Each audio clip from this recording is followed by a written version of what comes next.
Revelations. Resident Evil isn't a series known for great storytelling. Cheesy dialogue and bad voice acting on the other hand, sure. But the plot in these games has always followed the same generic formula. Madman/company wants to use biological weapons for his/their personal gains, resulting in a horrific kind of outbreak. But Revelations tries to do something a little bit different. It still follows the same general principle, and don't worry, it's still got the terrible lines of dialogue. So, Jill, was it? Was what? Stay focused. She was your partner before, right? Yeah, my partner from before. What about it? I was, just asking. And some out-of-place bizarre moments, not to mention some really weird clothing. But what it does do differently is try to broaden its horizons and tell a story that's a little bit more intricate than ever before. Setting it out as if it's a TV series complete with episodes and previously on Resident Evil Revelations, plus a cliffhanger to end each part provides a story that does a surprisingly good job of getting you pumped for what's coming next. It genuinely had me doing that TV box set thing where you say, okay, I've got to find out what happens next now, so okay, one more episode. Taking place before the events of Resident Evil 5, the story sees the BSAA, including Jill Valentine and Chris Redfield, as well as a host of new characters, exploring an abandoned cruise ship in the middle of the Mediterranean Sea. The boat makes a great setting, because as well as being totally isolated, it's also full of contrast.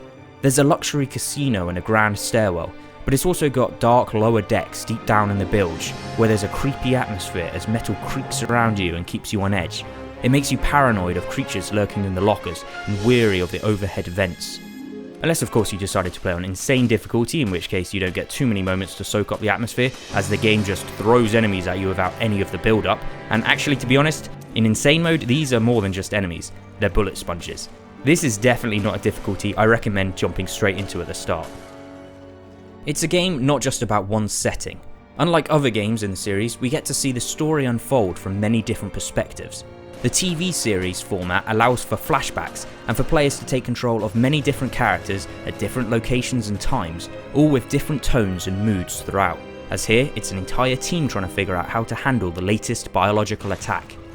Various groups made up of unique and interesting personalities are sent out to try and piece together what's going on and collect evidence, and of course, like any good TV show, there's always going to be traitors as well as a few unexpected deaths, kind of. It's nice to see the BSAA not just throwing Jill and Chris into yet another operation alone, but instead actually providing support and backup as best they can. It makes it feel more like an authentic mission. My only hope is it has a high-powered CPU. That would be tits. The combat's as fast and as smooth as it gets in a Resident Evil game. With action-orientated controls, movement includes strafing around, dodging, power-up melee attacks, all of which create a quick pace to the combat with constant movement. The scanner can be used to scan enemies, to reward players with green herbs, as well as discover hidden items and even upgrades to weapons.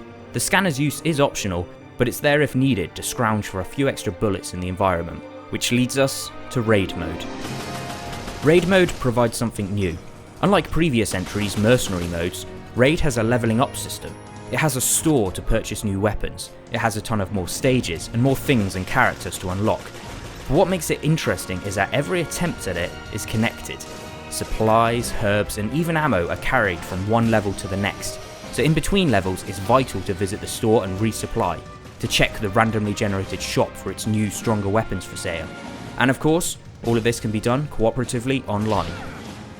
This is my 7th Resident Evil review this year, so obviously I love this series, and Revelations takes what makes it work from old and from new, then throws on top of it an intriguing, well-paced story, and what you get is a fan looking forward to Season 2. Let me know what you think in the comments below, and until next time, thanks for watching.